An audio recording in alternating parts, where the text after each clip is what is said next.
자, 당시 공화당에는 베리 골드워트가 나왔어요.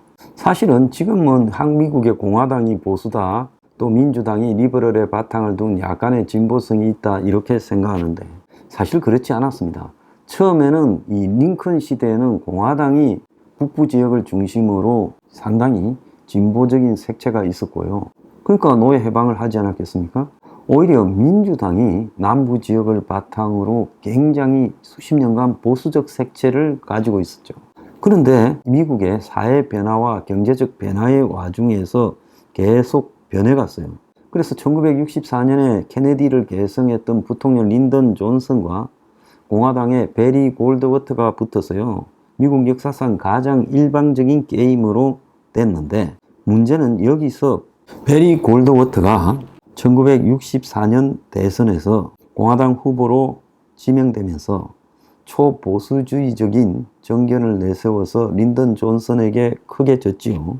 근데 이 사람이 이제 내세운 그런 정책들이 미국의 보수주의의 정치의 기본이 되었다라고 해석이 되고, 이 사람이 후에 상원 의원이 되어서 좀 더 온건하게 보수주의 이념을 더 가다듬었어요. 그런데 그가 쓴 보수주의자의 양심이 미국에 있어서 현대적 보수의 실천적 완성이다라고 해석이 되고 있습니다.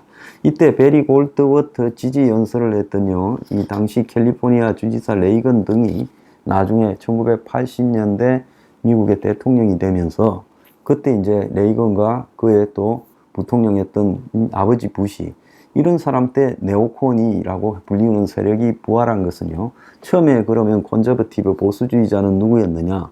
그때 베리 골드워트 시대가 처음이었고, 그 이후에 새로운 신보수주의자가 이제 레이건, 아버지 부시, 또 아들 부시 때 이렇게 이어졌던 겁니다. 그래서 미국의 이 보수주의가, 러셀 커크가 1953년 때 이론을 정비하고 현실 정치인으로서 베리 골드워트가 1964년에 대선에 나가면서 이제 보수주의자의 양심이라는 책을 통해서 보수의 가치를 가다듬고, 이후에 레이건, 아버지 부시, 아들 부시를 거치면서 비로소 미국의 보수주의가 생긴 거예요.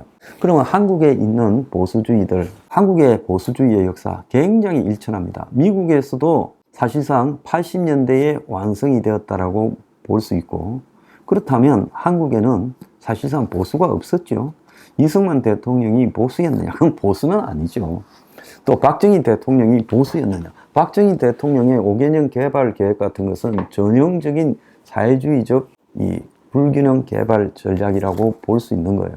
그래서 박정희 대통령이 반공을 표방했다 해서 박정희 대통령의 사상이 보수였냐? 그건 아닌 거예요. 그건 한국적 특성에서 반공을 표방했고, 또 본인의 과거에 대한 약점 때문에 반공을 표방했지, 박정희 대통령의 경제개발 정책이라든지 경부고속도로를 낳고 각종 경제 계획을 밀어붙인 것은 그건 사회주의적 성격에 가까웠다는 겁니다. 한국은 그런 과정을 통해서 독특하게 사회주의적인 정책을 가져와서 이 독재로 밀어붙이면서 성공시킨 부분이죠. 그래서 박정희 대통령 그 이후에 전두환, 노태우까지 한국에는 관변 보수, 즉 관제로 이렇게 부르면 와서 데모하고 규탄대, 골기대하고 환영식 하던 그런 보수가 있었죠. 당시에 관변 조직들이 굉장히 다양하게 퍼져 있지 않았습니까? 자, 그래서 한국의 진정한 보수의 이제 씨앗이 조금 뿌려진 게 이 김대중 정권 때 이제 보수가 한마디로 처음으로 야당이 되고 권력을 이루면서 관본 보수의 상실감이 커졌고, 이제 노무현 정권 때 보다 작용화 친북한 이 정권에 대항해서 관변 보수들이 거리투쟁을 나서게 되었어요.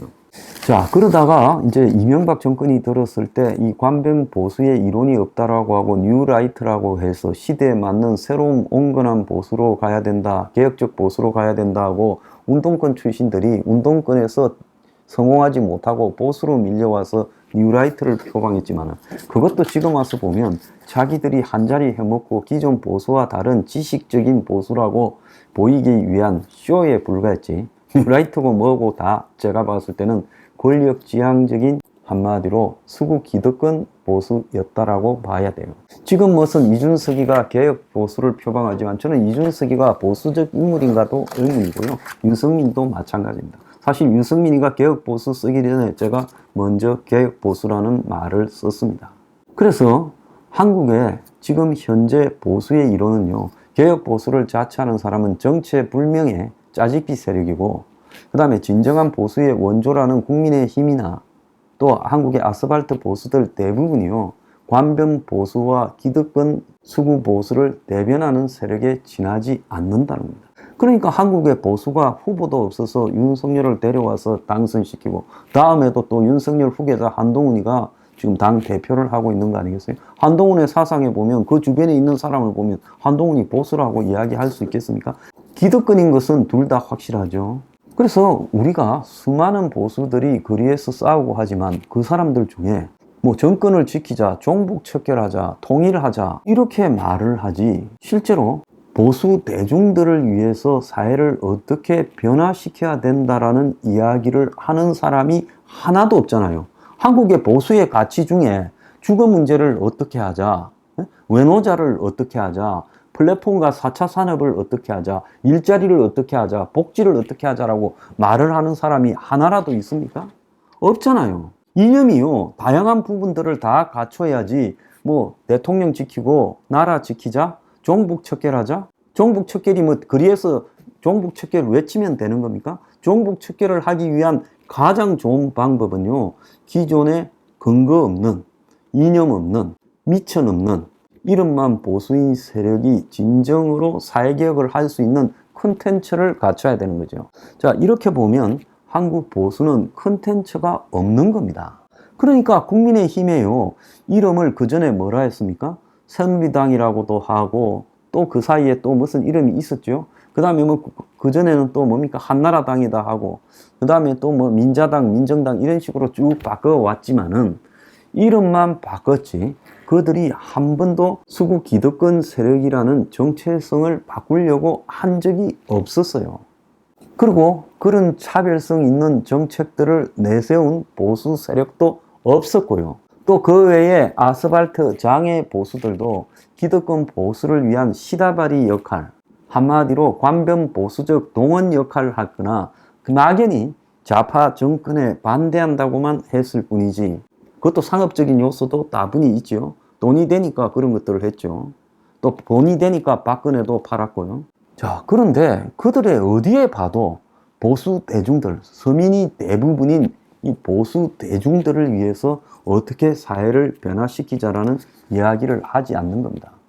자, 사회 변화에 대한 대안을 제시하지 못하고, 그리고 현재 당면한 각종 누적된 한국 사회의 문제들에 대한 해결책을 제시하지 못하는 사람들이, 아무런 컨텐츠도 없는 세력이 이게 무슨 보수입니까?